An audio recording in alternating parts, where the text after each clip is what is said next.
దేవుడు మనకు తెలియజేసే మాట ఇదిగో, పాతవి జ్ఞాపకం చేసుకోవద్దు. ఏం జ్ఞాపకం చేసుకోకూడదు? గతంలో నీకు కలిగిన అవమానాన్ని జ్ఞాపకం చేసుకోవద్దని కాదు, కానీ నా బ్రతుకు ఇంతేరా, నా జీవితం ఇంతేరా, నేను ఇంకా బాగుపడను, నేను ఇంకా ఇలాగే, ఈ కృంగతీసే మాటలు కాదు. చూసి మన జీవితాల్లో మనకి మచ్చలు ఉండాలి. ఈరోజు మనం కోరుతున్న మచ్చలు లేని జీవితం. వెళ్ళి ఒక కార్పెంటర్ని అడగండి, నీ చేయి మీద ఏమైనా మచ్చలు ఉన్నాయా?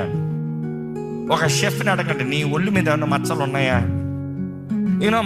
మచ్చలు ప్రతి ఒక్కడికి ఒక మచ్చ ఉంటుంది. ఈరోజు లోకం ఆశపడేది మచ్చలన్నీ కప్పుకుని చూపించాలి, మచ్చలు కనబడకూడదు. బట్ రిమెంబర్, వాక్యం తగినట్టుగా your scars will give you value.